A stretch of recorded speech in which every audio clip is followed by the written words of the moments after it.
journalism to thrive in a digital age. It will enable new models for sustainable journalism, elevate quality journalism, and ensure that technology allows journalists to do their jobs even better. Because when journalism succeeds, we all do.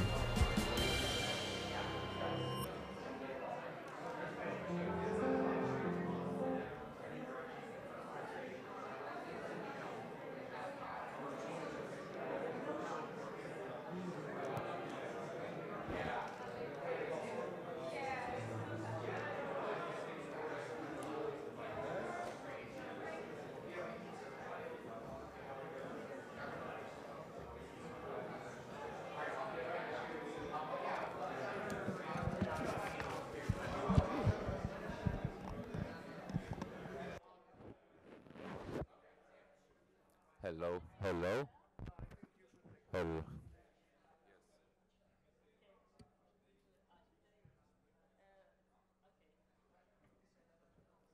1, 2. 1, 2. 1, 2. Oh, now it works. Okay, awesome. We'll be starting in 2 minutes. 1, 2. Okay, it works. Awesome.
What are you taking the notes?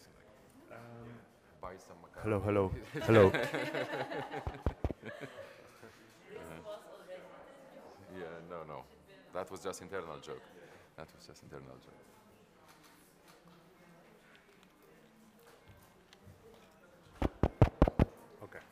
Okay. The bells are announcing that we have to start. Welcome. This is going to be the session, Journalism on the Front Lines, the case of Ukraine. And first good news is that we have the sun today and no rain expectation, so very happy for this. And before we continue, I just wanted to a little bit understand who is here in the room. So who is a journalist? And who is the rest? Okay, so who here has also covered Ukraine before? Okay, are you no one? Okay, oh great. I have only 25 more questions, so don't. Who follows quite well what is happening in Ukraine? Okay. So we will take you through, and who would just know the best restaurants in Kiev? Okay, I see everybody. So we will start with the vegan options. Okay, so my name is Jakub Gornicki. I work in Outriders, which is a journalist organization based out of Warsaw, and we run an online magazine which also sometimes covers Ukraine. And I have this great pleasure to lead this panel with my 3 great colleagues. And our job here is to make you very excited about what is happening in Ukraine. So, here we have Varenytsia. Yes, okay, good. Ina is a freelance visual journalist working a lot with Associated Press. Then in the center, in the heart of the panel, we have Anastasiia Stanko, who is a co-founder of Hromadske and also a TV journalist. And There is another Jakub Parusinski, so he's Jakub 1, I'm Jakub 2, just so you don't get confused. Jakub is a chair of Media Development Foundation, who supports many media organizations across Europe, but also working with startups in Ukraine. Yes. And we decided that Jakub will open up with Ignite talk, and so Jakub, the floor is yours. Okay. Thank you very much, Jakub. Great name, by the way. Just for simplicity's purposes, let's call me Kuba, and you are Jakub. Okay, yes? You want to be Kuba? Okay, yes, go on. We had the opposite on a previous panel, so I think it's only fair to switch. So thanks so much to everyone for coming. 2 words of introduction. So yes, Jakub Parusinski, I chair the Media Development Foundation. I'm originally Polish, but I came to Ukraine in 2009, worked as a journalist for several years, then managed the Kiev Post for a while, which is the biggest English language publication in Ukraine, and at that time sort of set up the Media Development Foundation because we thought that media in Ukraine are great, but they need support, and they really, we wanted to sort of help them out in various ways. So have been working a lot with startups and media companies across the country. First of all, thank you for taking the poll. Just to let you know, so Ukraine is a country in Eastern Europe, Central Eastern Europe. What I find particularly fascinating and why I'm really in love with the country, especially its media, is because it is really a microcosm and a country that is very much on the front lines of everything that is happening in media across the world. So whether we look at the negatives, you know, fake news, disinformation, astroturfing, billionaires owning media outlets,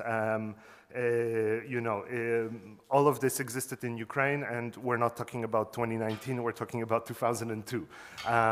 It's not really surprising that Trump's erstwhile campaign manager, Paul Manafort, who grew up in the manipulation of media in Ukraine, then later brought those various technologies and solutions to the United States. 2 small examples that I wanted just to bring up. So in terms of astroturfing, in 2009 when I arrived to Ukraine, the science of fake protests and of manipulating the news with people had been really worked down to a science that you knew what kind of manipulation it was by the type of flag. Not the emblem, not the sort of what was on it, but really the type of flag that people would show up and you knew which kind of billionaire was or other political player was behind it. I think reality TV candidates, of course we have the current one who is quite prominent, and we'll talk about that more.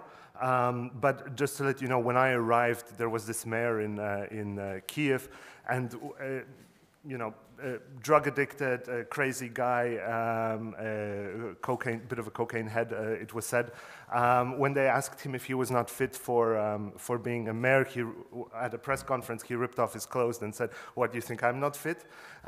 So again, this is 2009. Since then, I think we've jumped to level 15 of sophisticated ways to leverage the media. At the same time, what we've seen over the past years, and especially since the 2014 revolution, is a whole new generation of startups, of media companies that have come and really innovated models and found lots of great new ways to do really, really great journalism, and also a ton of fantastic content. And I'm going to leave it at that for the moment, because I think the other speakers can pick that up as well. So, but in summary, I think you really find everything in Ukraine, and that's why it's such a fascinating country.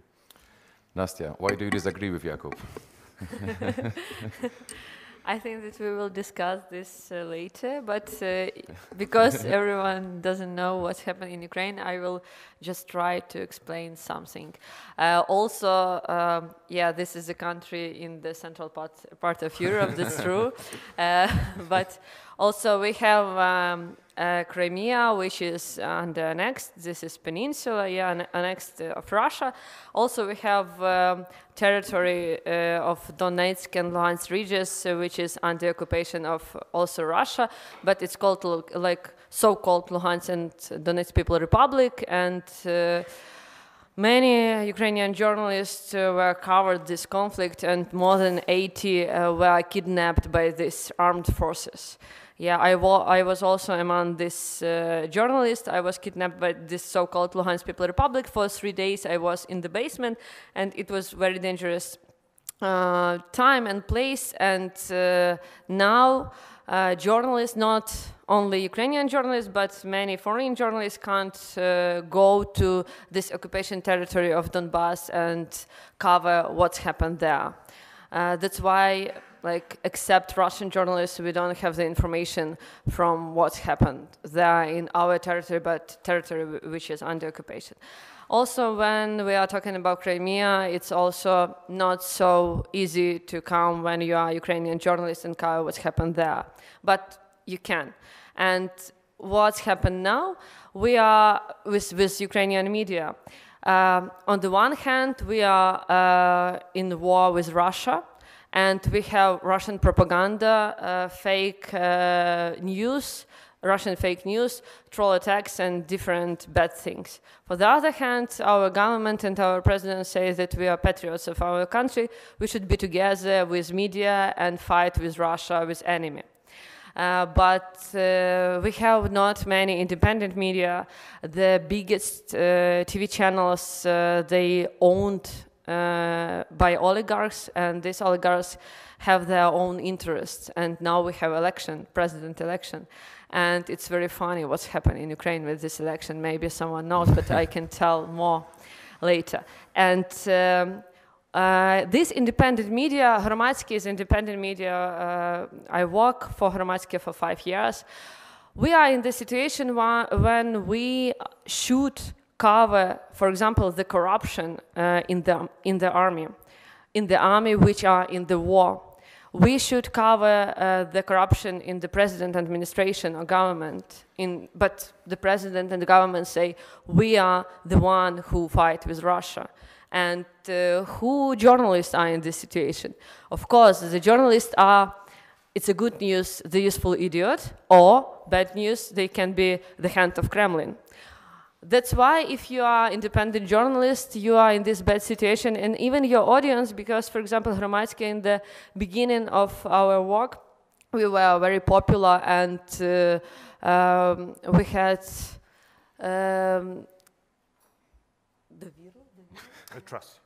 trust from the audience, sorry. We had trust from the audience, and now many people from our audience think that, okay, we don't want these many colors of what's happening in Ukraine. We want to have this black and white picture, and we want to know that our guys are good, and that guys who from Russia, or I don't know, trolls, or these people from so-called Luhansk or Donetsk People Republic are bad, and that's all. And we don't want to hear and listen from the journalists that our government is corrupted and stole the money from the army, for example. And this is the situation with the media in Ukraine. I'm finished, and later I will add. Okay, awesome. And Ina, if you could just continue on what Nastya was saying and like finish this picture of what are the challenges and obstacles in currently for journalists who cover Ukraine. You can pick one. Okay. First of all, I would like to say that we have a huge difference between Ukraine and Russia in media situation, because Ukrainian journalists have an opportunity to show what's going on inside our country. And sometimes you just need to find the way how to do this. Or sometimes it's hard to find the way because as a citizen of Ukraine, we know that there is a war in Ukraine, and we don't want to do something bad for our country, but there is no direct censorship in Ukraine.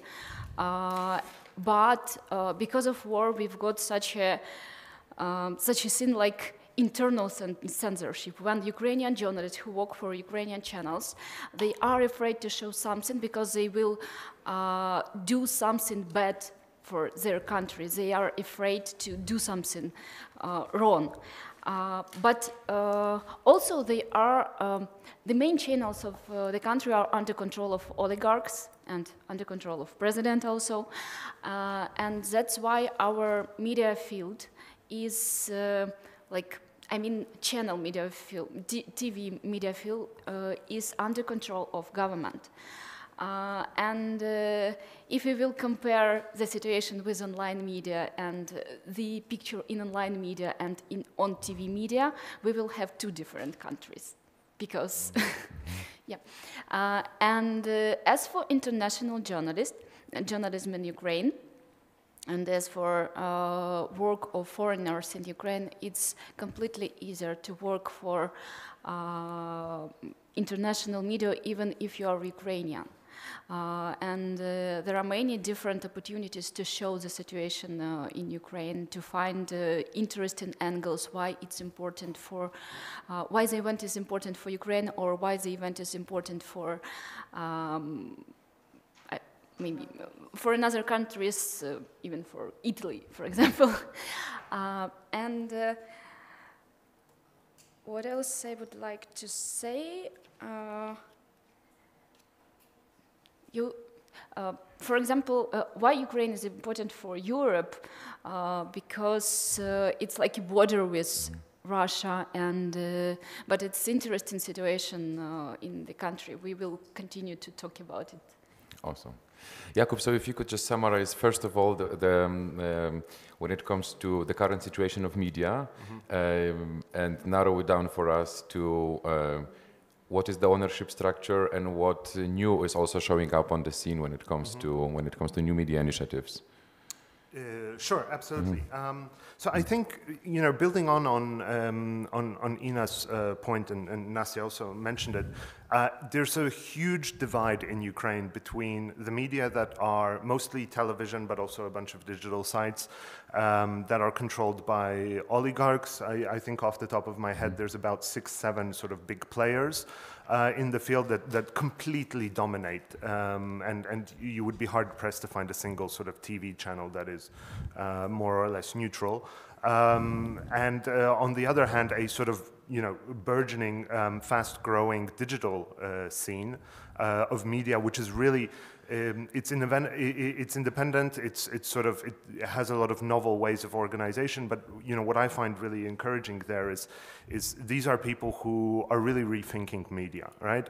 And so maybe my take will be a little bit optimistic, but. You know, after the revolution in 2014, a lot of people came into media that previously had not been there. So a lot of new newsrooms were set up, a lot of digital ones. If you know, there's a couple of examples that kind of spring to mind. Nakipielo, for example, in Kharkiv was sort of started with this team of, you know, very dedicated journalists that essentially started at the beginning by serving the sort of the young IT community that was building there, and is sort of growing into a really solid local player. And in some cases, you know, people from even outside the field of media that have come in. One of the programs that the Media Development Foundation runs is an accelerator for media managers. One of the participants who came to last year's program was actually a former engineer from the city of Sloviansk, which had been occupied by the sort of pro-Russian mix of troops, and then liberated by Ukrainian forces. There was no local media, and he decided to set one up. And so because he's not a media person, he figured that actually media should be sustainable financially and work normally. And you know, he showed up to our accelerator program saying, "I only make $2,000 of profit a month. What's wrong with me?"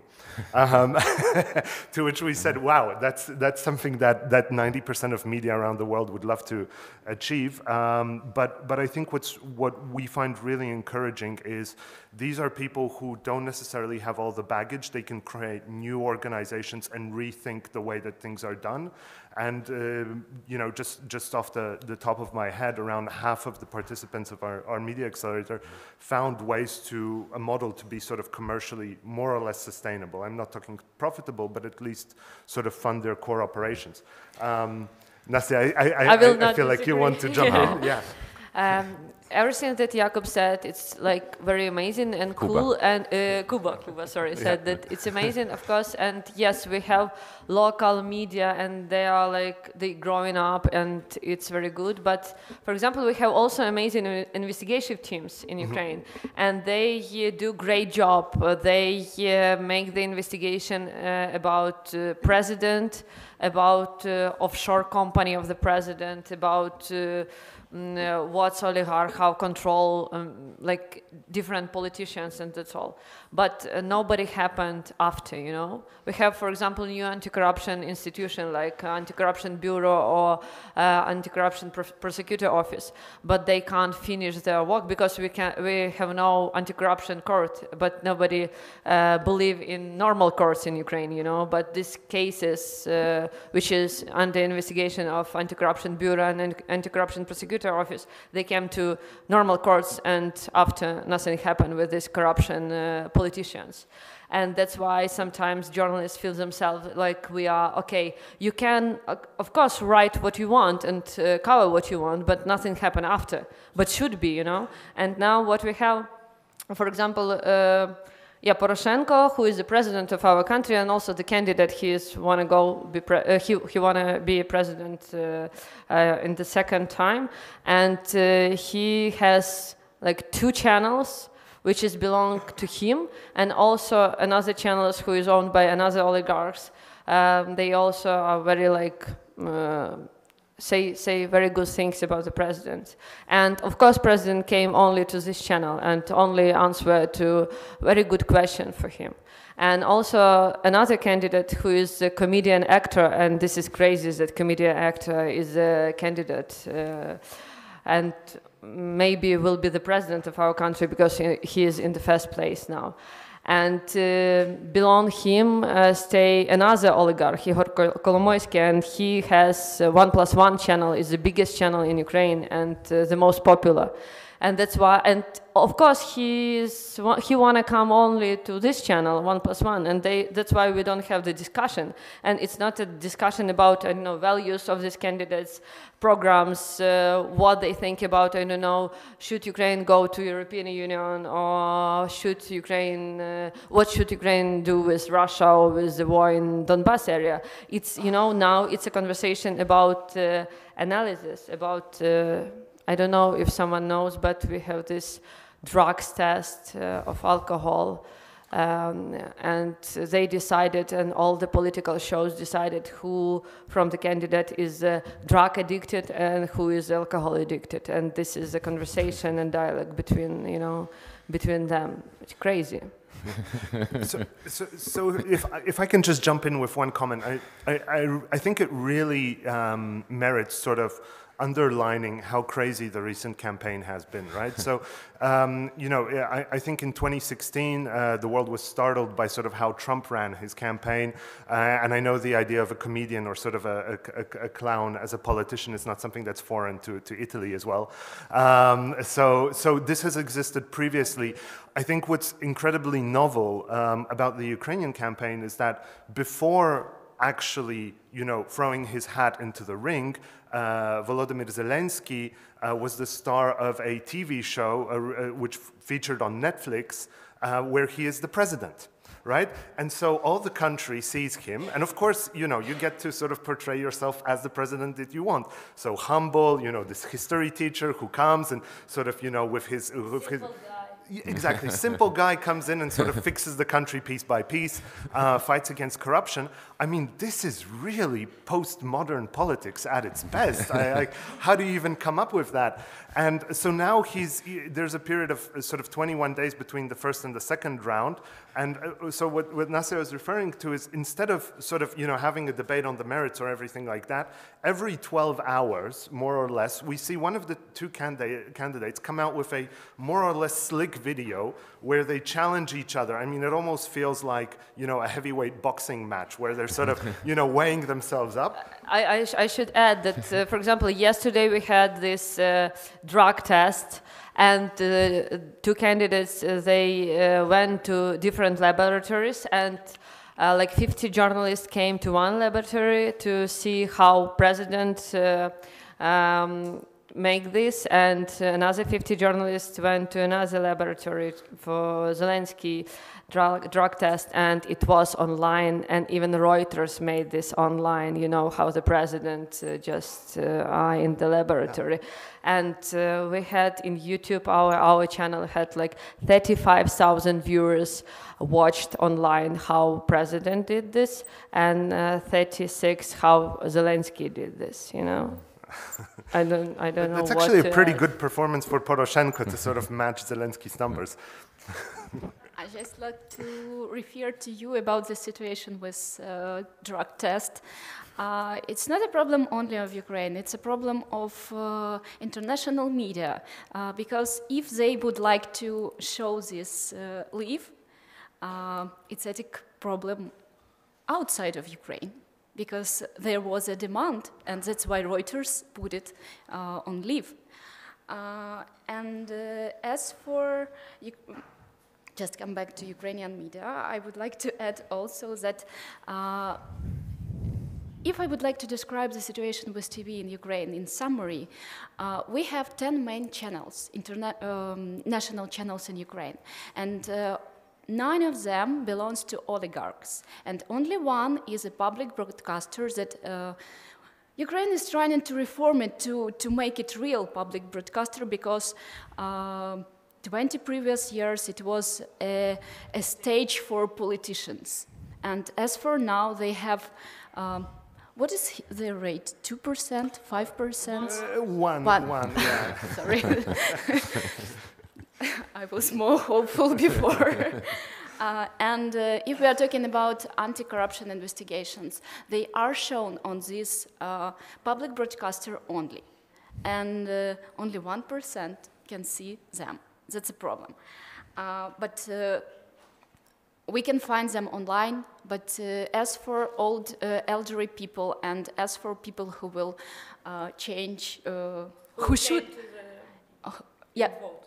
who will came to vote, they watch TV, and that's a problem. The other problem of main topics of Ukrainian TV. We can cover, Ukrainian media can cover news as well, but there is no good analysis, and to be honest, sometimes I can watch through Ukrainian TV trying to find some good programs or maybe even news coverage, but it's really it's happened not often to me to find a footage where I will find a question, why should I care about this? Okay, I can see many beautiful pictures. Finally, they've got a good equipment, but they just cover the event and they didn't answer the main question, why it's important for people in Ukraine and why it's important for people outside of Ukraine. And to continue this point, also it's a problem for foreigners to find a good investigation, to find a good research about problems in Ukraine and what should it mean for foreigners also. I knew that the moment we start to talk about elections, I can just click the autopilot and you will just go on. But I wanted to come back to you, Nastya, and ask you two things. First, if you could tell us a little bit more about how Hromadske operates in these conditions and also from the financial side.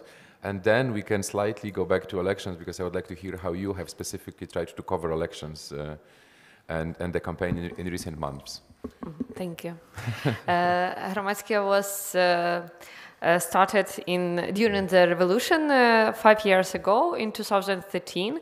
And as I said, we were very popular because we were the one online media who translate like live every day, 24 hours, 7 days a week. Like we were on the streets and showed to the people what's happened in reality. Because another channels, as we already mentioned, belong to oligarchs and they had their own interests in that time. And we were such popular that million people viewers we have every day online in YouTube, because that time we were just YouTube channel and that's all. Now we have channel, now we have website, now we have also YouTube channel, social media very popular, our social media very popular. And audience, of course, wanted for us to be also like patriots of our country as they understand this. I mean, not to cover the stories, for example, from the front line about how civilians suffering because of war. Yeah, they want to just, sometimes audience want to just watch about army, about soldiers, and that's all. Sometimes we made critical reports, and that's why also our audience criticize us.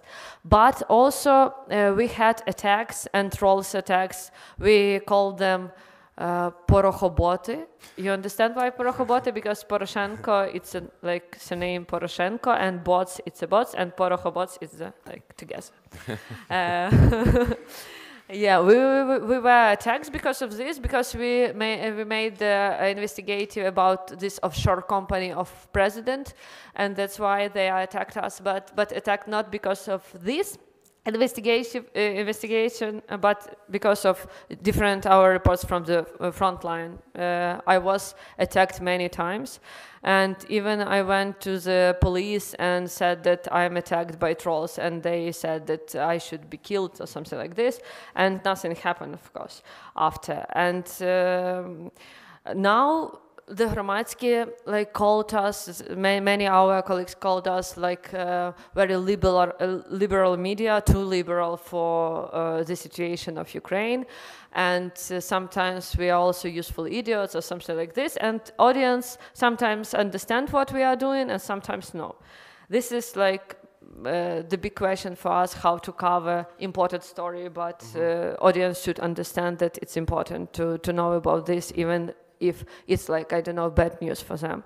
But about finance, we are financed now but by organization as, for example, USAID, Swedish embassy, different funds from abroad, and this also not very good because we try to be financed by community, by the audience, but now we understand that the situation is in Ukraine that many people want to give the money, for example, to the soldiers or to the people who are injured because of war, and that's why we understand that maybe it's not the good time to ask the people give us the money. But in the beginning we had more than 4 million of hryvnias from the audience. It's I don't know, 300,000 of dollars, something like this. Then it was that much.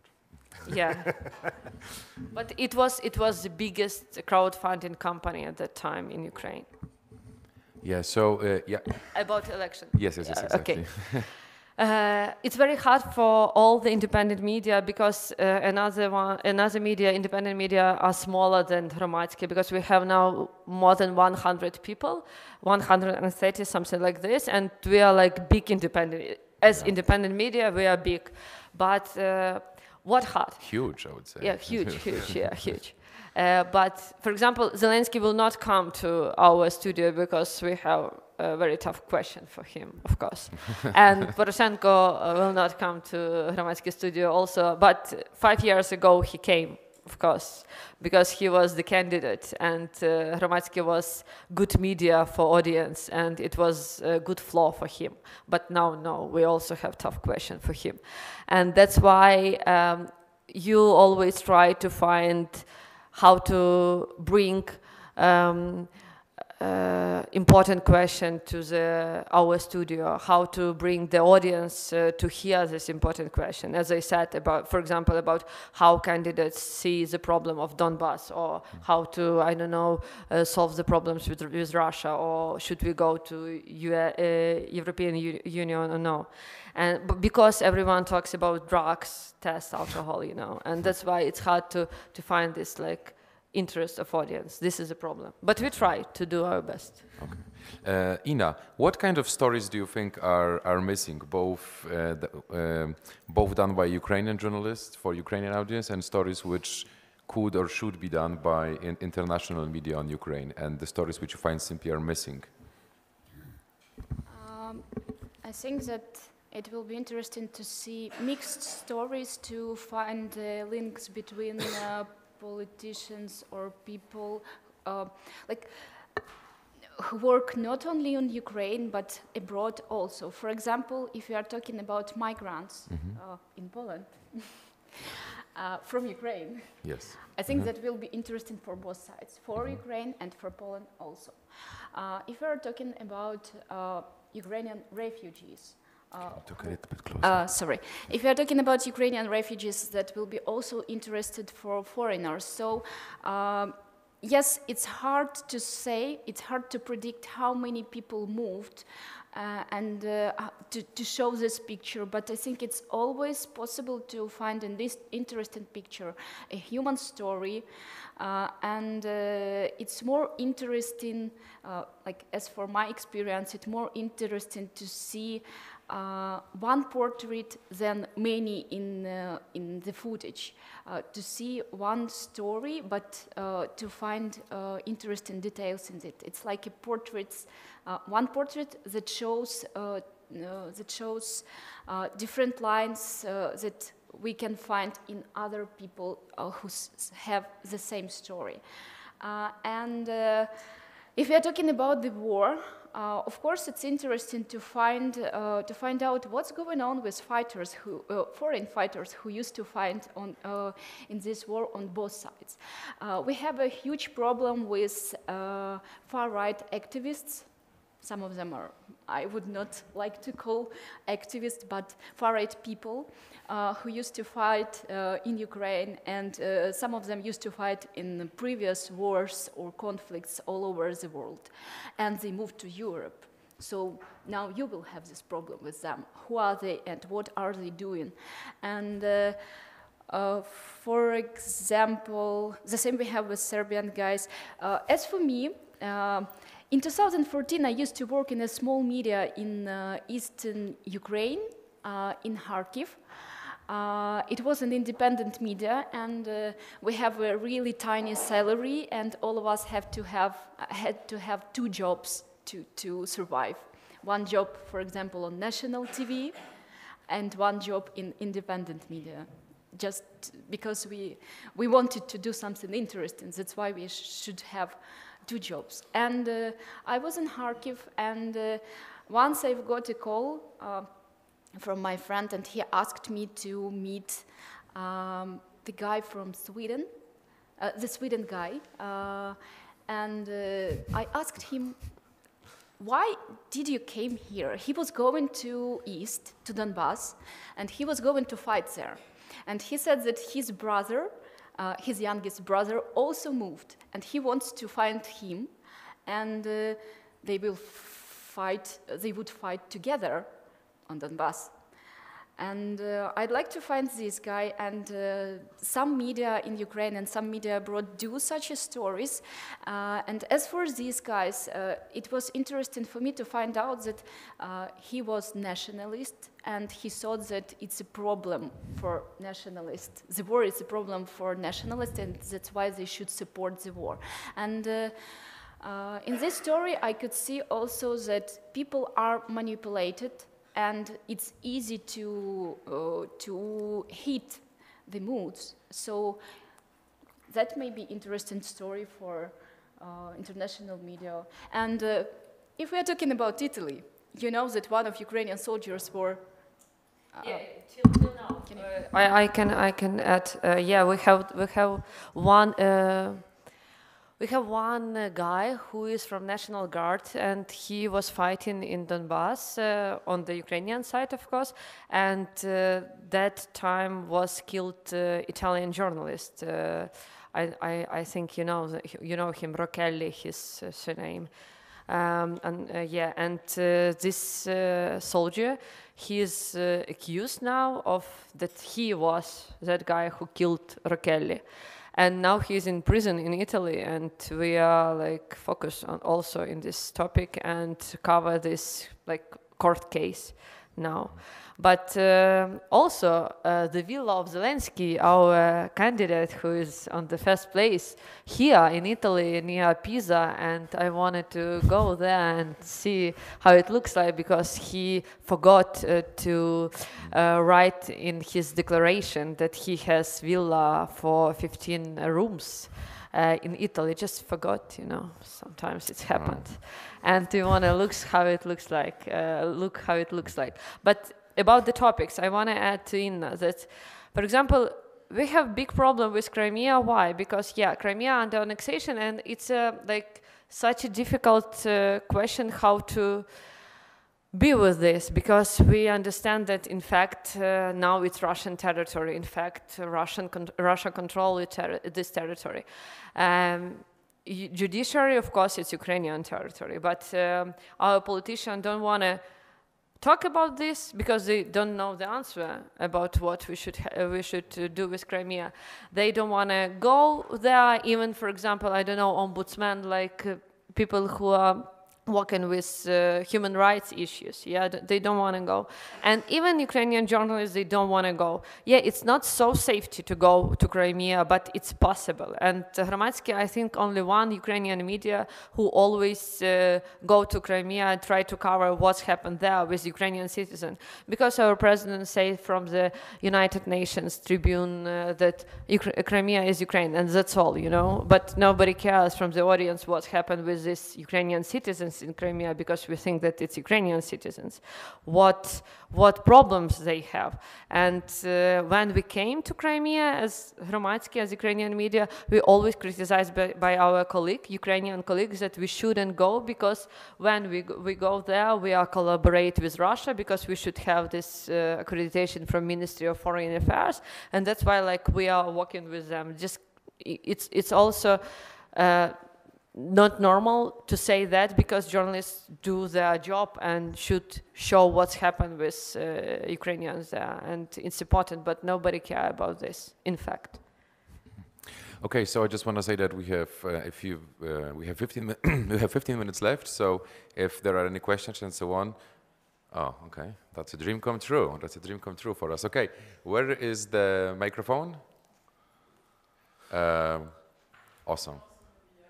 No, because it's also recorded and live stream, so that's why we need the microphone. So there's the first question here, and the question here, and I have two more questions for our panelists here, but let's see what we got here. Hi, my question, I'm Paula, I'm a reporter at Politico Europe. My question will be for Inna, maybe. When talking about access to these foreign fighters, either volunteers or mercenaries, there are on both sides. In Italy, there's some Italians also on the pro-Russian side, for ideological or to keep fit for the next fight reasons.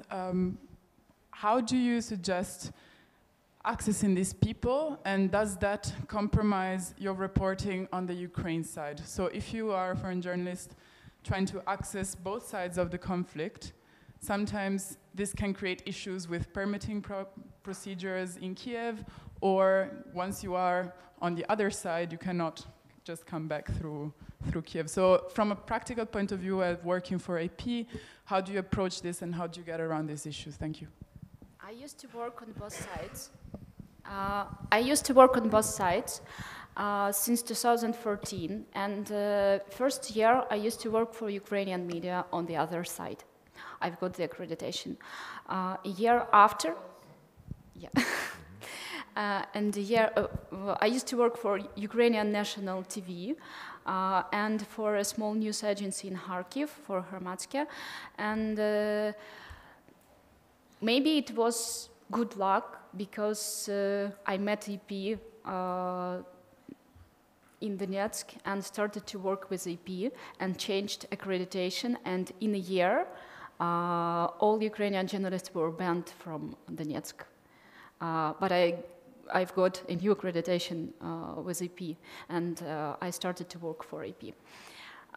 As for if I'm Ukrainian, it's easier, of course, to communicate and to find out something interesting and to spend more time wherever, on the front line. Now it's really harder to work on the other side in DNR.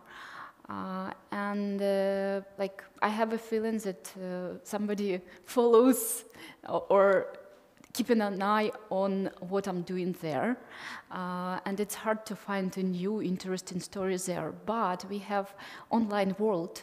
It's still possible to communicate with somebody through social media. So and people who used to fight, they have a trauma, and they on both sides.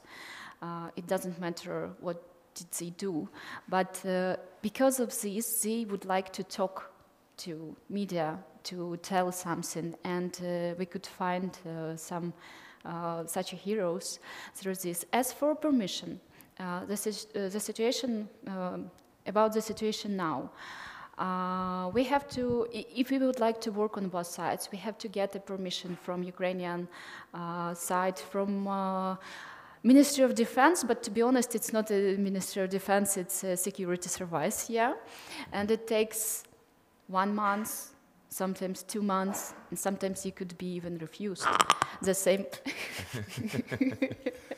the same happened for me. You would like to add? Yeah. The same happened to me. I was refused in accreditation by Ministry of Defense, and I would like to go to the trial. Because of this, I wanted them to explain me why. Finally, they didn't answer, but gave me accreditation. I spent 3 months with this. As for the other side, you also need to get another permit to cross the line.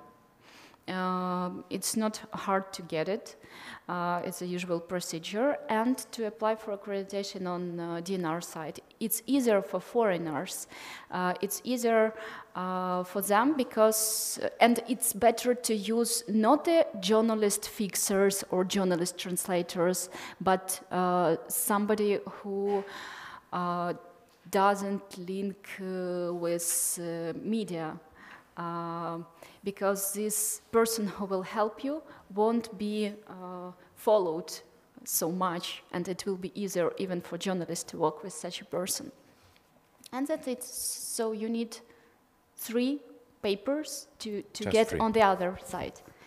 Or maybe 2 papers to get to the other side, because if you want just to cross the line and to go to DNR or LNR, you need only this permit to cross the line, and you need permission to work there. No. And if you want to work on Ukrainian control side, it's possible to do even without accreditation. You just need to come to the country. I feel more free because Ukrainian controlled site, it's an official institute, and we have more rights there. I just wanted to add that last year it's very hard to work on the occupation territory. For example, we had one fixer last September. He made for us just Vox Populi in Donetsk because was killed the head of this so-called Donetsk People Republic, and he just asked people what they think about who it was, who did this murder. And he was also arrested for 30 days, but it was like good news because that it's only 30 days because his mother was in this so-called police. You know, that's why it was okay. But it's dangerous, and for foreign journalists, if you are not Russian, it's I can't say impossible, but very, very hard now the last year. But you can, if you want, you can, I don't know, write us, maybe me and Inna, and we just help you more with how to I want to jump to the second question, which was there. Can we get the mic? And there is one more. Okay, so first, now we need the microphone for the recording. So hello, I'm a freelance journalist from Romania. I'm based in Berlin, actually. So I want to ask you, what's the relationship you've got with activists? Local activists, especially in Kiev and not only in Odessa. For example, some time ago, the German-French channel Arte has covered the situation they had there with Trukhanov, with the mayor. and they showed some activists were in trouble because of that, and they are under police like surveillance, and they got bodyguards and everything. So how often do you work with such activists? Can you help them as independent media or not? Yes, that's it. Thank you. I can just say about Hromadske, we always cover the stories about activists and how the local authority officials fighting with activists, especially in Odessa. It's just crazy story because more than 30 activists were beaten. And I don't know if you know the story in Kherson. It's also the south part of Ukraine. One activist was killed. Actually, it was not poison. It's not poison. She was acid, and after 3 months, she was died in the hospital. And it's woman, and it was awful story. And also, awful is that people who did this, they were fighters. In Donbass, they were pro-Ukrainian fighters, and I knew them. I know them, and for example, me, I couldn't believe that they did this, but they did this. And now, yes, attacks on the local activists who fighting with corruption in big cities. Just crazy what's happened, and nothing. I mean, investigation is so slow, and nobody knows who did this. Like not these guys who, for example, beaten, but that guys who were behind them. And we understand that these people, for example, Trukhanov, the mayor of Odessa, he is from mafia. He is not, I don't know, politician normal. But also this guy, it's the one who are also for the president, you know, and president has this very strange guys from the local authority who help him to win in these elections, and it's also a big question why that. Okay, and there was a question there. Thank you. I'm from national media in Finland, and our correspondent was in Kiev for the first round of the elections. Oh, cool. She had difficulties to explain what Mr. Zelensky's politics really are. Neither. We have the same. We have the same problem. Yes. That's my question. Have you, for your readers, in any way, have you managed to explain anything about his politics, and how did you get the information? You know, Jakub said about these TV shows when this teacher of history becomes the president, and every problem solved very easy and simple. And I think that Zelensky maybe think like the same, that we just, for example, should ask the people give the money to the state, and we will give the credit to IMF, and that's all. Just people should give the money to the state, and we will just give this credit to IMF, and everything will be okay. Just very simple, and that's all. And yeah, we don't know about his politics actually. Yeah, he has a program, but it's this program. I will say like this: for everything good, against everything bad, something like this, and that's all. Maybe if I can jump in just to build on that. It's quite mysterious. I mean, the case of Zelensky, on the one hand, everyone sort of feels like they know him because they've seen him for several years performing the role of president. On the other hand, I think the program is very content light and in many cases quite fanciful. In practice, what journalists have done quite effectively is look at who are the people in his entourage, look at who are his advisors, who are the the potential team that he would put in place after getting into power. You know, there are a few sort of big names of reformers that have given him some weight, especially amongst the reform-minded community. At the same time, I mean, it is quite an unusual way of saying what does this candidate stand for by looking at who are his friends, right? Yeah, that seems to be the model. I will add, because with Kuba we just discussed about this before this panel, that many people who are vote for Zelensky, they are vote not for him but against the president. Why they vote against the president? Because of corruption, because the price in the Revolution of Dignity was very high. Many people were killed, and in the war in Donbass, 11,000 people are killed, but during the Revolution of Dignity, 82 people were killed, yeah, and people still waiting more. It's not enough what's happened. Of course, they vote against Poroshenko, but about Zelensky, why they vote? Because, you know, Poroshenko say, you should be the patriot of your country, you should speak Ukrainian, and, you know, the half of our country speak Russian. And sometimes the people feel themselves as the people of a second source.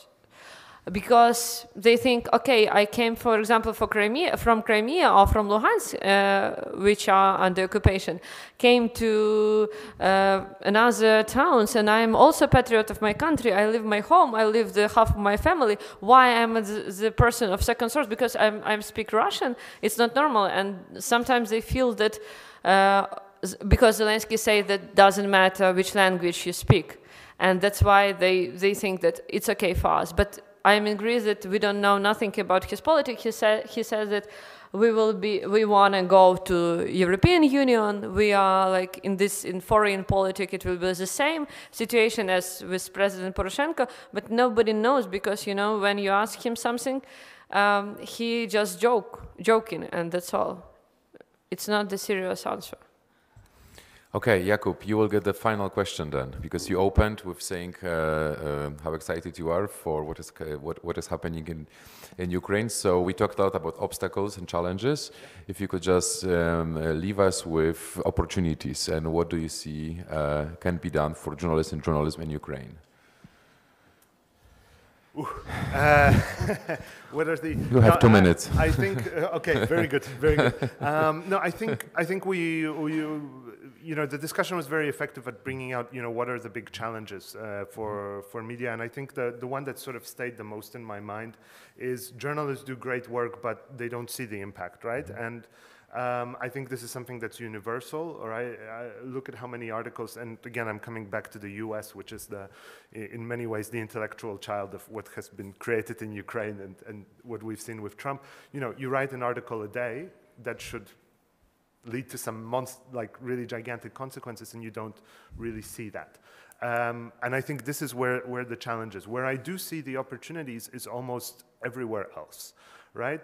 I see that people are experimenting and redefining what is exactly the role of the journalist, right? This is a very tricky question, particularly in Ukraine, where you have external aggression, you have internal threats, you have all of these chaotic things happening.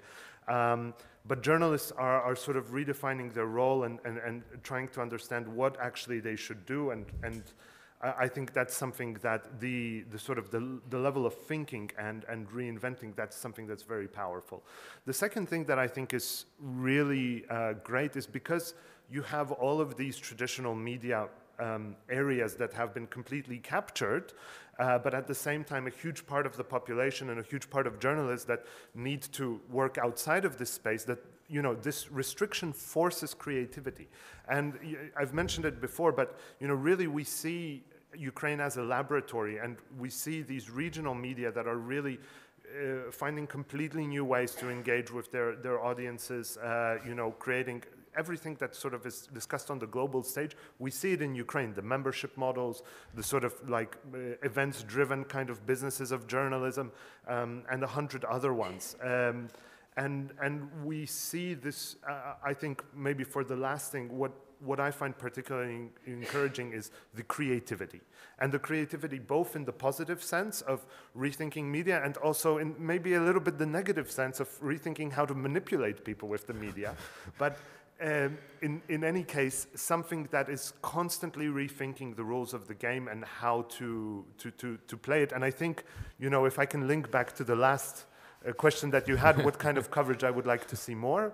I would like to see more coverage of that, more ways of how people are rethinking the media space, because believe me, if it's being tested in Ukraine today, it's going to come to your countries tomorrow, so pay attention. Welcome to Ukraine. It will be the most interesting place in the world. For second term, of course. All right. And to be honest, it will be interesting to see international materials in translation in Ukraine, or maybe to see some materials made by Ukrainian and foreign journalists in cooperation. That's a good way for research for you and to change the journalism inside Ukraine. Great. Thank you very much for joining us. Let's thank our panelists, Ina, Nastia, Jakub. Thank you very much.